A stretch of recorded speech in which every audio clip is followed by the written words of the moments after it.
Okay, who is a quick counter? 1, 2, 3, 4, 5, 6, 7,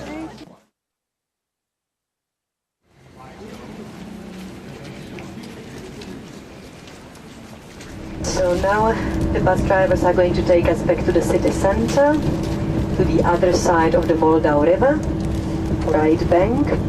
And there we will just quickly walk through the old town, it's a bit of new town, touch upon the Jewish quarter, we still have time. So now we are crossing the Letná Hill. Letná Hill in Czech, in English, can be translated as the Summer Hill. This is the place today for the recreation, for the free time of Prague citizens. It's also used as a very large ground for manifestations, demonstrations, concerts of popular music such as Rolling Stones were here a few times in the past. On the left-hand side we're passing by a very famous Prague football, well I have to say soccer, stadium.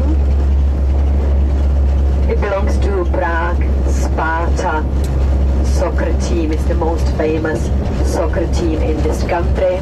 Last year and also the year before that we managed to get into the Champions League. We played against Manchester United here, we lost.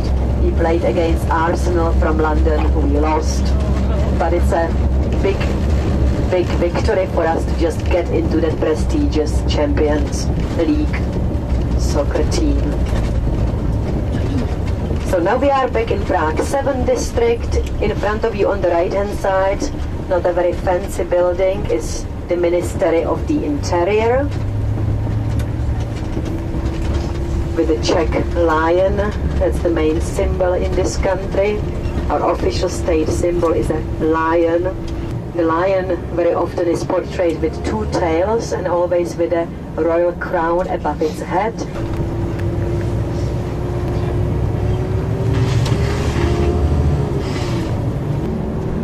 Now we are going through Tunnel, Strahovský tunnel.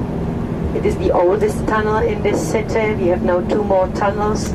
A very good thing for the Prague transportation, because you have to imagine that before 1990, before the democracy started again, people did not have many cars in this city, but everything changed, and within the last 16, 17 years the number of cars in Prague went up 4 times.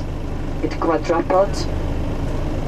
But the corridors, the highways remained practically the same, so Prague can look like a small Bangkok city sometimes in the summer and early fall as well.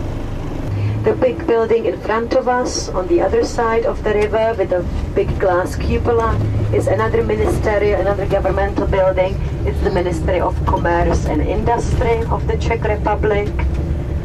And further to your right hand side, again the nice panoramic view of the city, Prague Castle on the hill.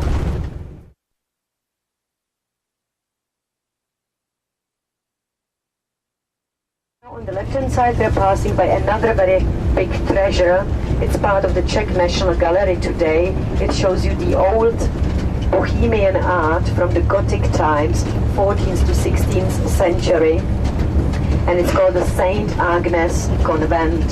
So that's another place that you can visit in your free time. It stands in the old town, just on the edge, in between the Moldau River and the beginning of the old town.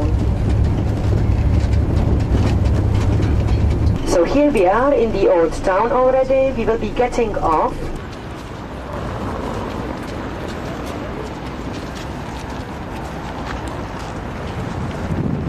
So this big building behind you is neo-Renaissance, so like Renaissance architecture from the end of the 19th century, and it's called Rudolfinum.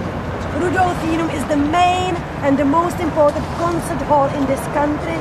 Since the 1920s until today, it has always been the main seat of the Czech Philharmonics. So this is the place where, for example, the famous Prague Spring and Prague Autumn music festivals start every year in May, and then it goes until June time, and then again in September, October. But they have concerts every day practically. Inside you would find Antonín Dvořák Concert Hall, And the statue of that famous composer is right here overlooking the main entrance. So you probably know him with his Symphony from the New World. He was not played so much during the communist time because of the connection with the US. He celebrated and played much more frequently Bedřich Smetana, the other very famous composer of Czech origin. The one that you don't know too much, on the contrary. Because here is the closest station, subway station, on the green line of metro A, called Staroměstská. Staro something. Staro means old, so you know that you are getting on or getting off at the old town area. Staroměstská. And from your hotel it is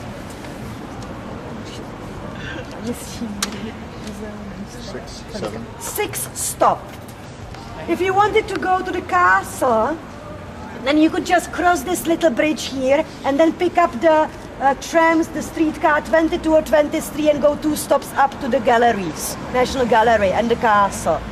Or you stay on the subway 1 more stop, so that will be 7 stops, and then again 2 stops by the streetcar up to the castle. Yes? So try to remember this stop closest one to the old town square, the old town.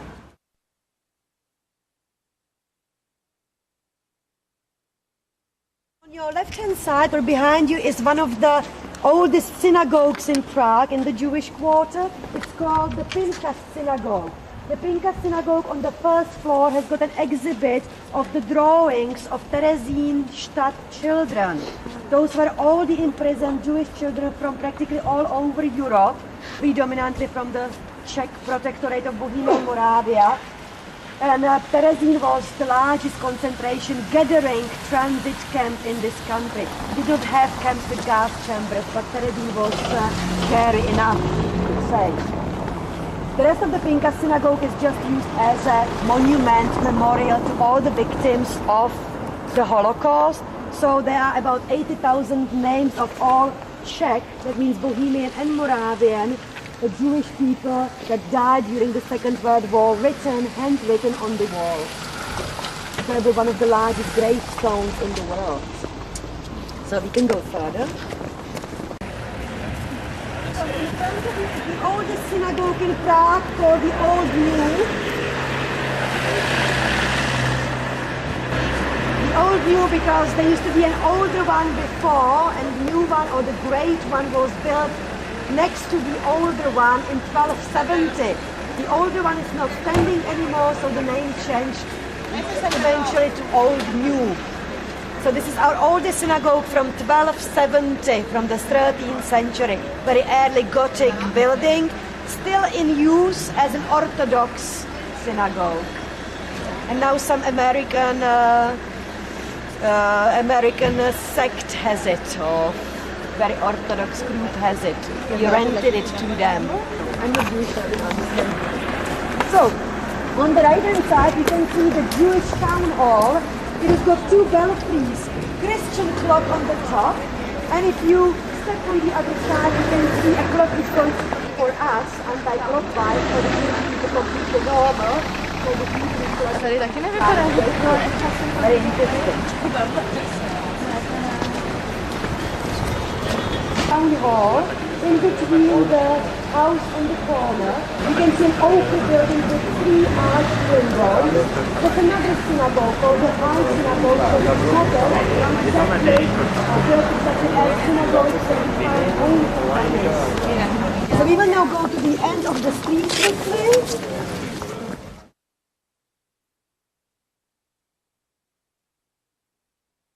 From 1439 until 1787, all the Jews were housed at this cemetery. So imagine that we are talking about, on the average, 80,000 to 100,000 people buried here. Because the area is too small, they are buried in layers.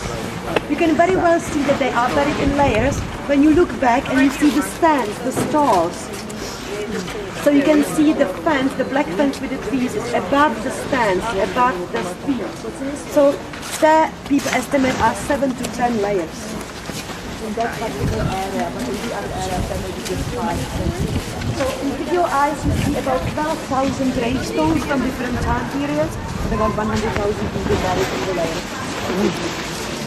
Remarkable. It's very unique. I mean, people from Israel and US, Canada, the Jewish people that come to Prague, this is what they want to see, because after the Holy Land, after Israel, Prague has got the best preserved Jewish quarter from whole Europe. Okay, are the ladies back?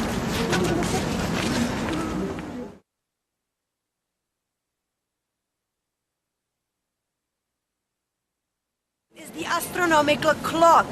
The astronomical clock is right in front of you. It has got 3 parts, and the oldest part of that goes back to 1410. Then it was renovated again and put into the operation in 1490. So we are talking about more or less 500 years old mechanical clock, mechanical device. What happens every hour, it starts quite early in the morning, at 8 o'clock already it performs, and then the latest one is at 8 o'clock in the evening, still working. During the night it stops for some reason. So every hour the 2 blue windows next to the stone angel open, and the 12 apostles will be moving from one window to another. So it will remind you a little bit of Munich Glockenspiel. But Munich Glockenspiel plays only 3 times a day, and it's much younger than this. It's not 500 years old Glockenspiel. This one plays every hour. If you think that it was made in 1410, it's almost 600 years old before that renovation in 1490. And because it's such an old mechanical clock, mechanical device, the performance takes literally half a minute.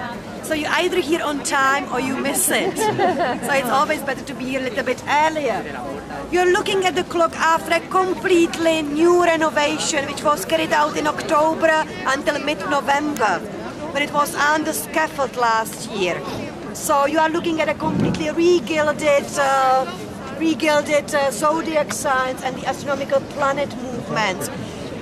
The 4 little statues in the middle on each side of the zodiac signs are all completely renovated as well, including the skeleton that's going to shake, to pull on the rope and shake his head up and down and so on. I was here on the square when they were putting the skeleton back on the pedestals, for example.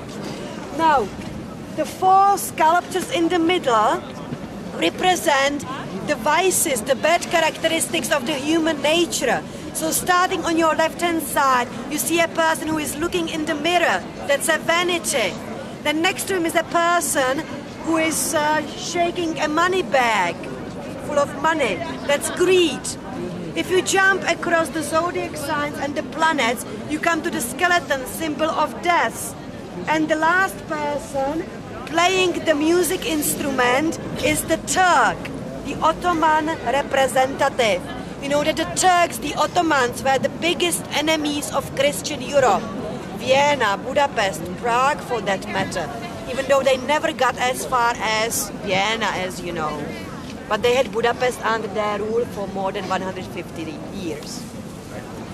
So, the lowest part of the clock is a painted calendar by Joseph from 1865, showing you the 365 days in a calendar.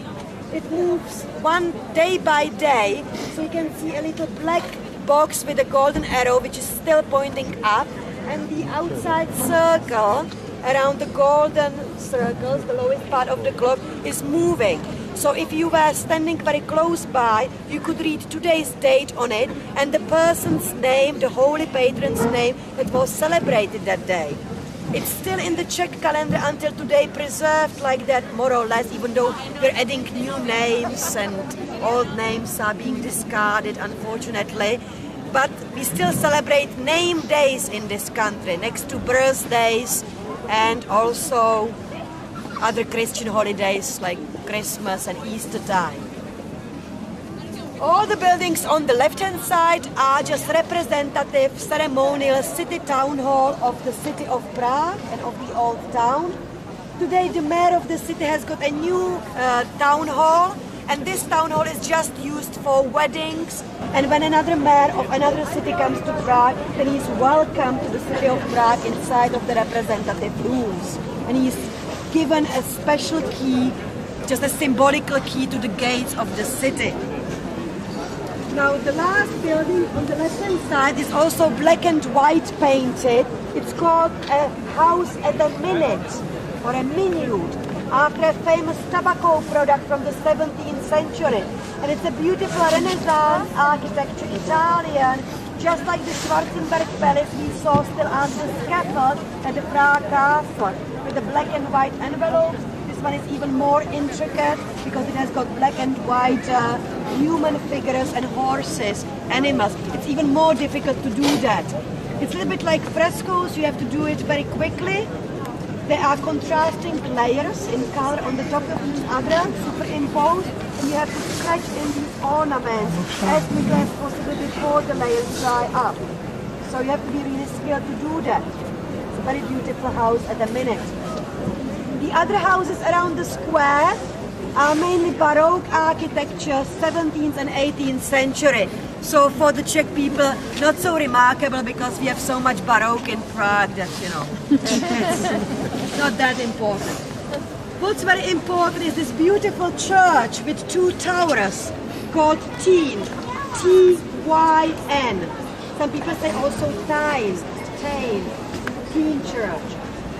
In the evening, I suppose you should all come to the city center again, just have a look when all the monuments become illuminated.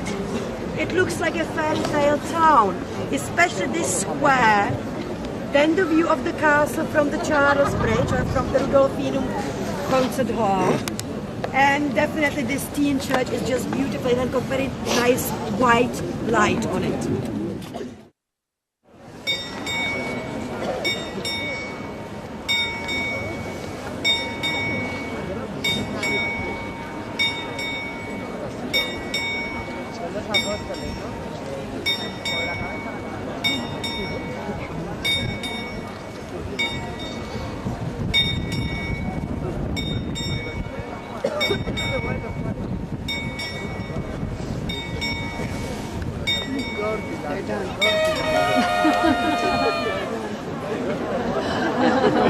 And that's it.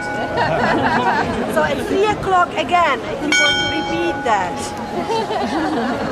So now, ladies and gentlemen, I can give you about half an hour time for coffee if you like to sit in some of the coffee shops here. If you don't want to, you can still continue with me. I would like to show you also the way to the new town. So to the bottom of the Wenceslas Square, where is the other subway station where you may be also interested of getting off, because it's just in between. So what you see behind you is the open air market. It's here every day, all throughout the year. So those of you that enjoy shopping at outdoor markets, that's your only chance now in Prague. Otherwise we have outdoor markets at Christmas time and Easter time as well, but you're here in a different season. It's called Havelský Market because of this beautiful Havelský church. You can see that the church is slowly being renovated. In a way it's nice for you to see it, because imagine that the rest of the city with all the churches and palaces looked like this in the 70s and the 80s. That's how Prague looked like in the communist time. Did not have the pastel-colored houses like we saw on the square. It was all just grey and dark. Inside the church is completely renovated now. It's really beautiful. It opened for the public after I don't know how many decades for the first time last year in October, September. I think my father took me there for the first time. It's funny with my father, he's retired, so he always is a step ahead of me. He always knows what's on, what's newly open, and he always educates me about it. Come on guys, I'll show you, I'll take you this route.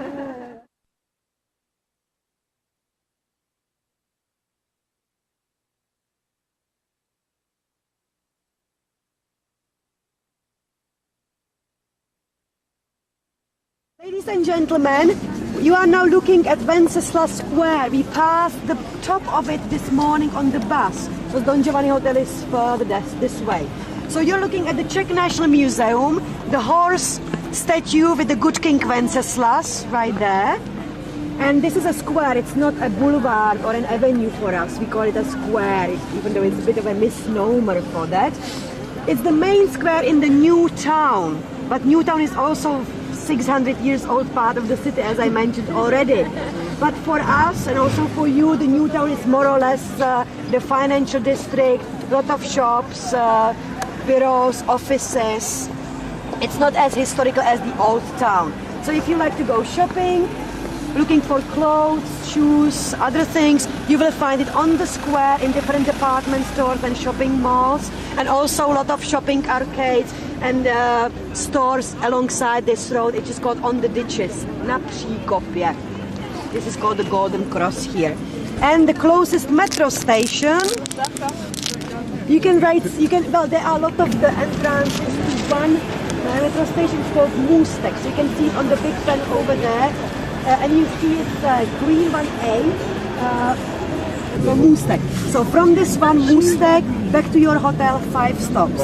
Museum, náměstí Míru, Museum Flora Želivského. Yeah. On the 5th stop you get off. On the 5th stop you get off. That's what I mean.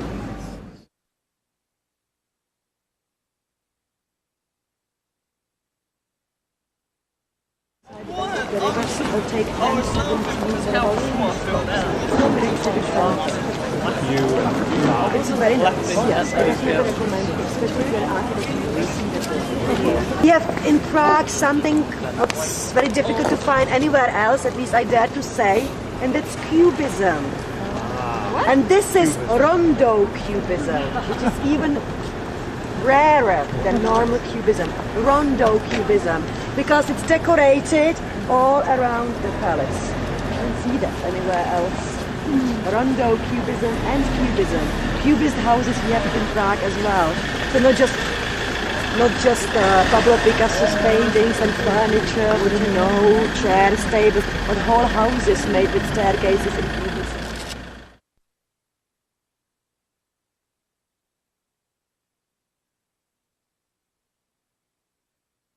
This theater in front of you, we call it the Mozart Theater, but the official name is the Theater of the Estates. It's a place, well, you find another theater like this in Modena in Italy, built all in classicist style of architecture. This one is, I think, even older than the Modena Theater. This one is from 1783. In 1787, Don Giovanni opera by Wolfgang Amadeus Mozart himself was conducted and performed for the first time ever in this theater. Mozart himself? Yes, by Mozart himself. Here. Mozart loved Prague and preferred the city to Vienna and to Salzburg, and he said on his frequent visits, altogether 5 times he was in Prague, which in his time was frequent, He said that Czech people, especially Prague citizens, understood my music better than all of the Austrians.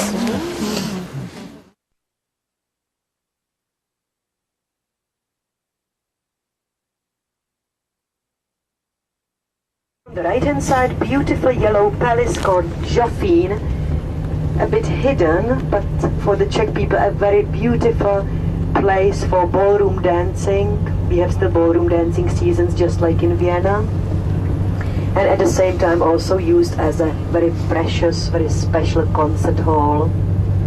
And in front of us, Franco Gehry and Vlado Milunich's achievement in Prague, the Dancing House.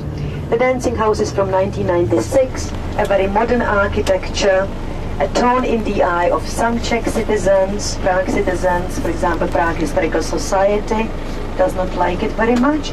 The young Czech people like it. They think that we needed something new on the bank of the Moldau River. Above the building's metal hair, you could dine in a very sophisticated French cuisine restaurant called the Perle. It's called the Dancing House because on the left-hand side, the building, which is all made from glass, looks like a skirt of a lady of ginger, and the part of the building with windows looks like Fred Astaire. So they're dancing quotes together. That's why the Dancing House in Prague. In front of us, the church with 2 towers is called the Church of Saint Ludmila. Saint Ludmila Church. Saint Ludmila or Ludmila was a figure in the Czech history. She was the grandmother of the good king Wenceslas.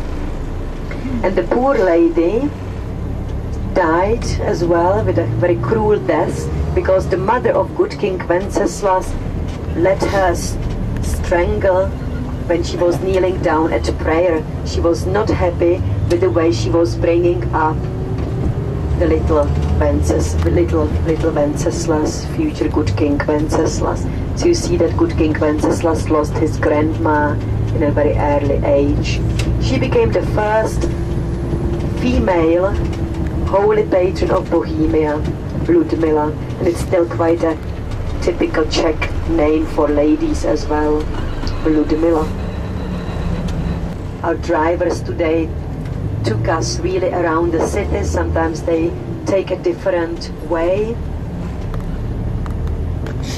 and then you don't see the dancing house, you don't see the other nice parts of the city, like this square of peace with Saint Ludmila's church. So I'm very happy that he did it for us, this extra mile, taking us to see the dancing house.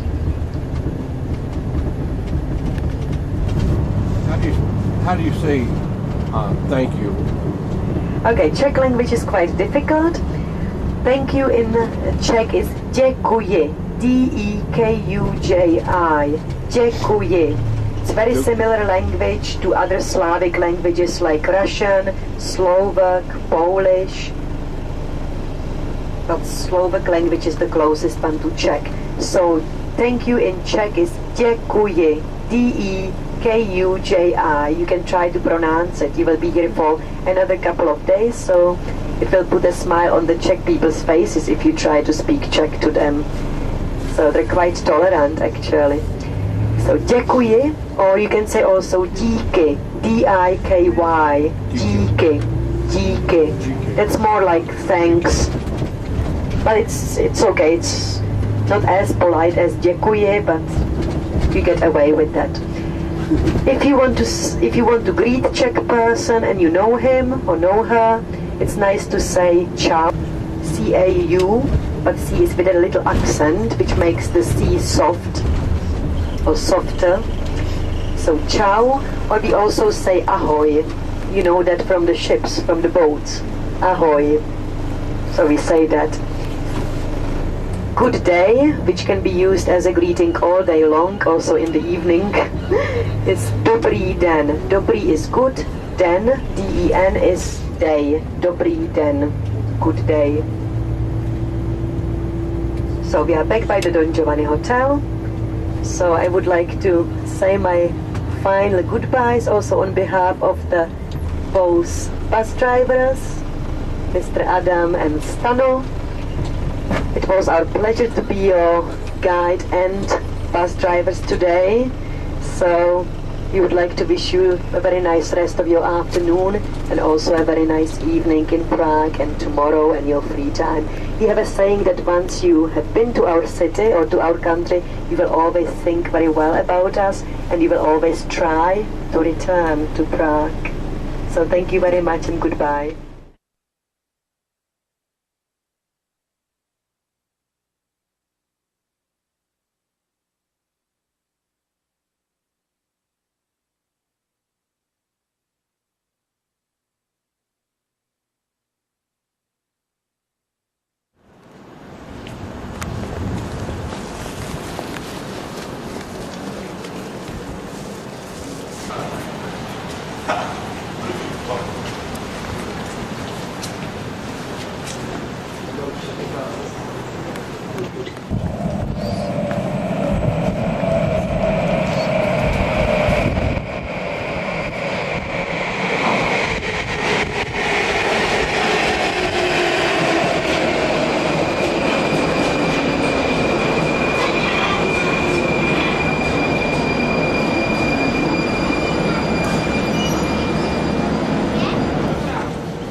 Hat das jetzt, Eva?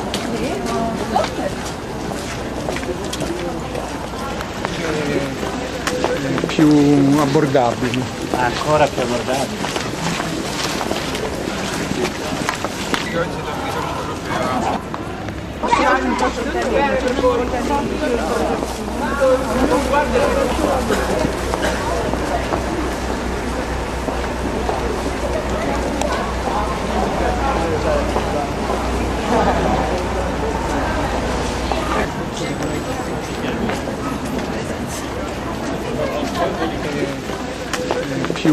abbordabili.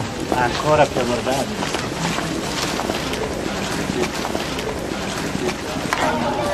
I feel like you show me this when you hear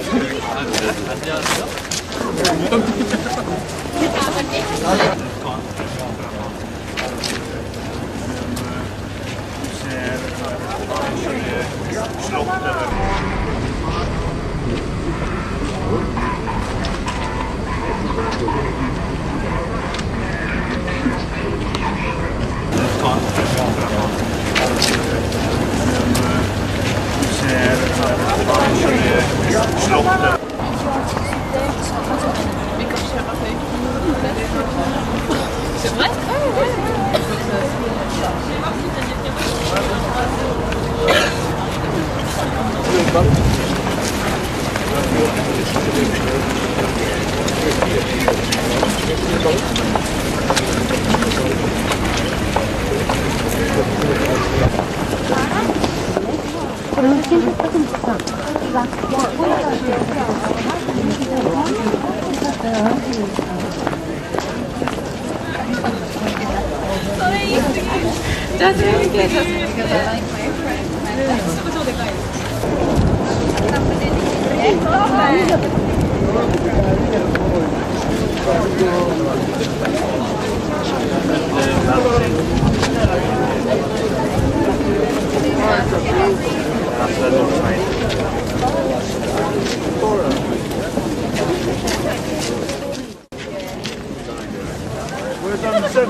Berpanggilan dapat.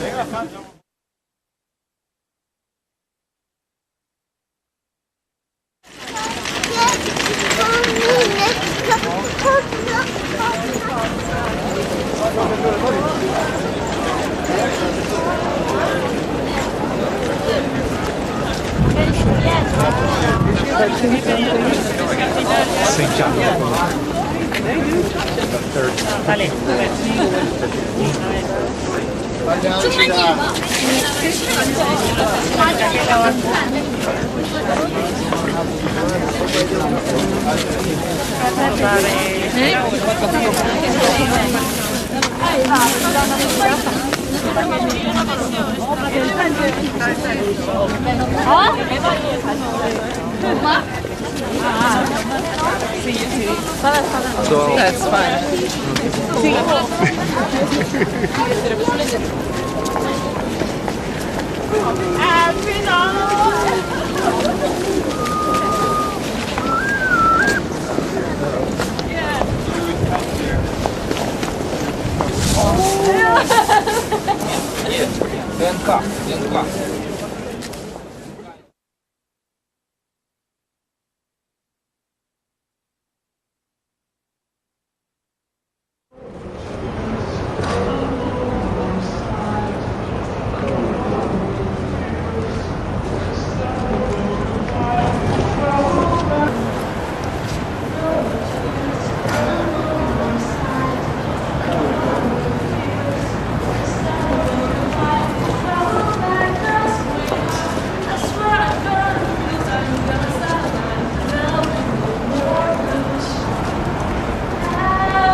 You can't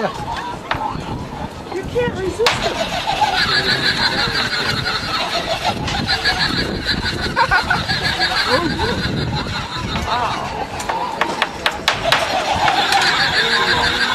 Oh, there is one in the rocket ship.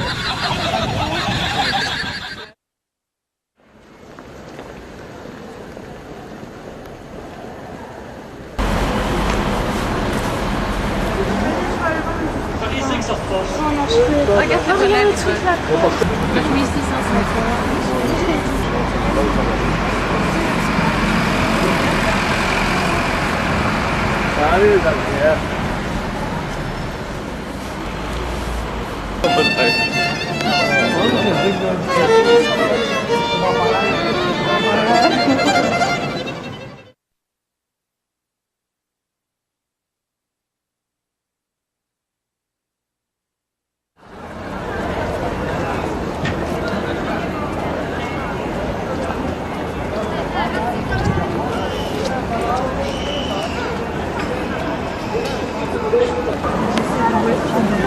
Yeah.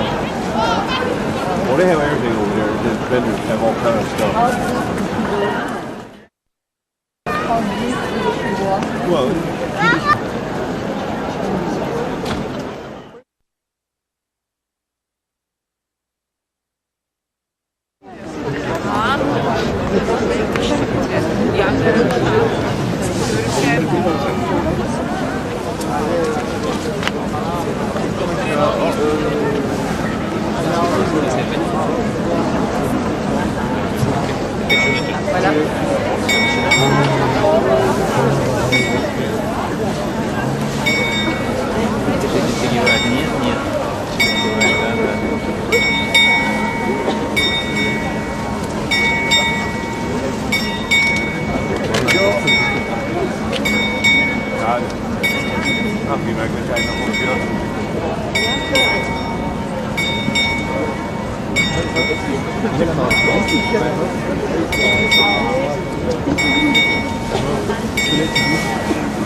First thing to move is the skeleton.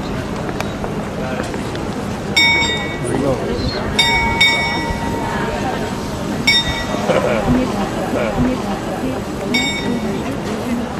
What? See this kid ringing the bell? What? Is that the element?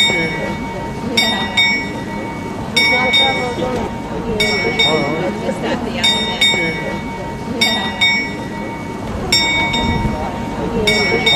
Is that the element?